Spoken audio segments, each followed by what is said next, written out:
Здравейте, приятели! Добре дошли в новият и първи клип на невидимият футбол за 2021 година. Беше дълга пауза, един месец. Предполагам, вие феновете, така и ние футболистите сме в трепетно ожидание за започване на мачовете от пролетния полусезон. Но преди това обаче трябва да минем през едни 3-4 седмици изнурителна подготовка, бягания, скачания, общо ето всякакъв тип натоварвания, за да можем да се подготвим максимално добре. А днес, като ден първи, в началото, разбира се, на всяка една подготовка, трябва да се проведат така едни обстойни медицински прегледи. И точно това ще правим в днешния ден. С част от моите съотборници ще отидем до Търново, където ще ни прегледат обстойно, ще ни взимат кръв, ще въртим колело, ще видят дали всичко е наред с сърцата ни и общо ето ще имате възможност да надникнете и да видите как се провеждат едни медицински прегледи на футболен отбор. Понеже сме така голяма бройка футболисти, няма как да отидем всички в един ден, затова ще ходим на групи в рамките на 3 дни.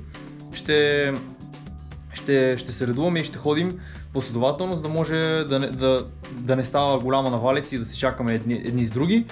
Днес ни викат в 10 часа в Търново, така че с трима от моите съотборници, с Тони, с Иво и с Наско, сме се разбрали да тръгнем в 9. Те трябва да ме вземат след малко, така че сега ще отида да се оправя, да се приготвя и ще се видим после по път.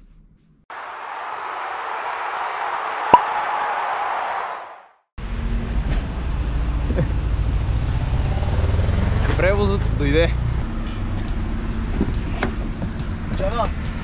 Чуе! Ще му блъснат тук. Този малка къде на много години, номер да отпред. Да сте живи и здрави, защото много хора ще ме гледат. Ама сега вие видяхте камерата и аз тръгнахте да говорите. Как сте, какво става? Ама тук застана на най-хубавото място, брат. Брат ти никъде не ми каза. На Технополис ти каза? На Технополис, ама не точно къде. Отиваме на медицински прегледи да измеряме мазнините. О, не. Това да не го снимаш.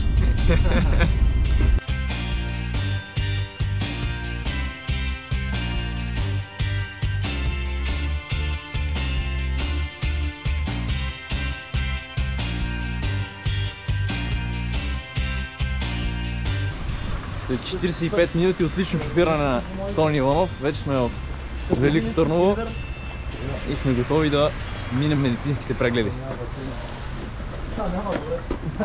Време за взимане на кръв.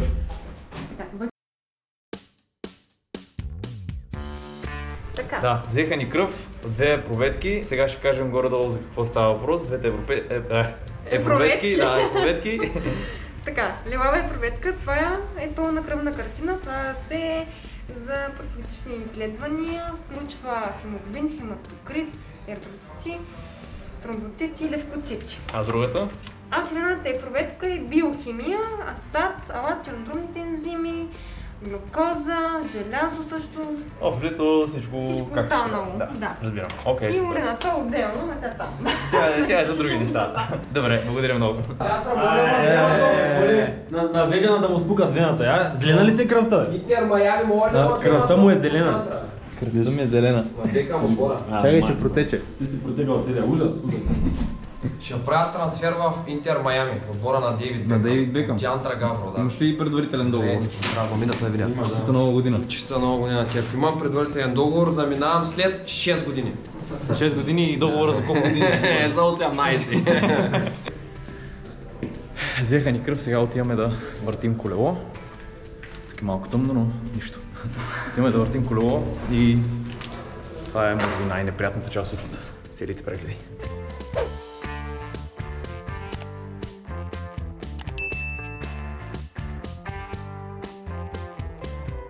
Добре, докторе, ще ни кажете ли какво включват всъщност медицинските прегледи? Ами медицинските прегледи включват 6 неща. Кардиограма преди натварване, измерване на телесната структура, измерване на ръст, лабораторни изследвания и функционални изследвания, при които се проследява дейността на сърдечно-съдова и дихателна система. Добре, а това колело в момента, което Тони Иванов върти, то за какво е? Фактически при него, чрез него правим функционалните изследвания. И какво установяваме? Там се вижда на екрана, се върви.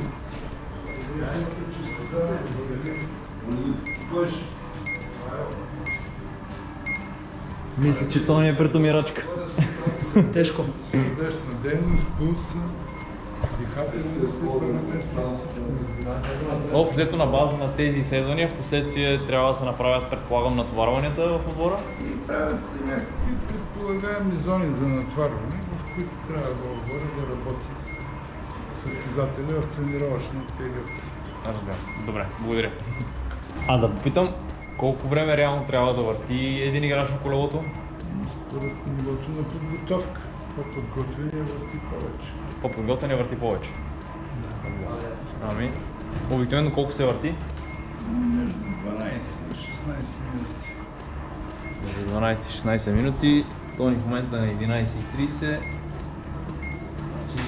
Няма още много. В добра кондиция. Някой е работил през подготовката. Желая да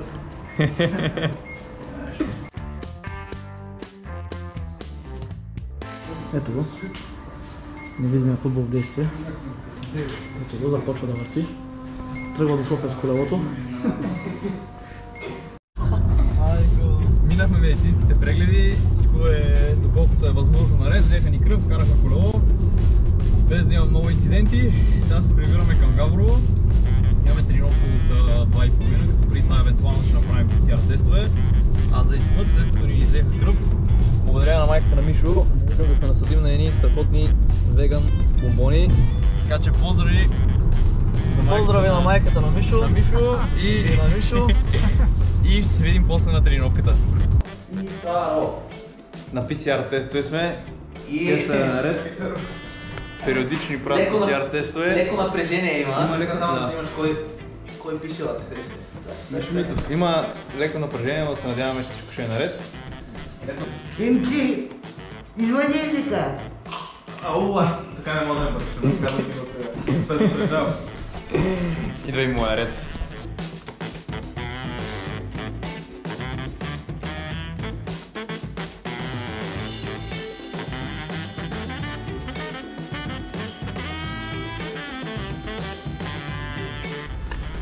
Макар и да пуснах сълза, направиха ни PCR теста, да се надяваме, че всичко ще е окей. А сега е време за най-хубавото и най-дългоочакваното – тренировката.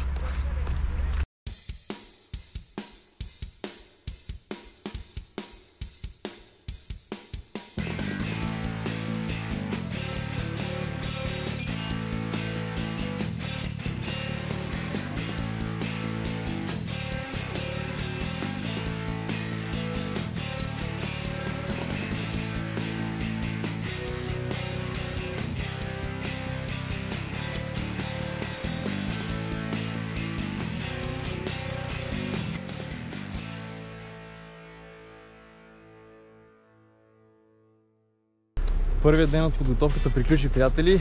Направихме медицинските изследвания, направихме PCR тестовете, приключихме си и тренировъчното занимание. Ето може да видите, направихме едно бягане отстрани по терена.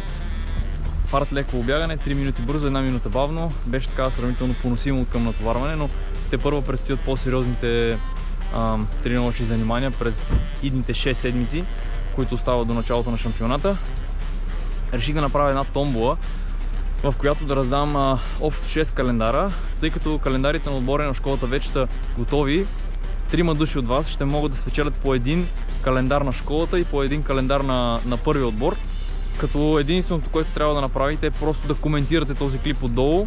Нищо повече, просто коментирайте и може да участвате в томболата. На 17 в неделя 3 от вас ще имат възможността да спечелят тези календари. Така че коментирайте и харесайте този клип, споделете го с приятел, за да може да достигне до повече хора, да помогнете на алгоритъма на YouTube и като цяло да помогнете вие да получавате все по-добро и все по-качествено съдържание. Надявам се клипа да ви е харесал и ще се видим в следващото видео.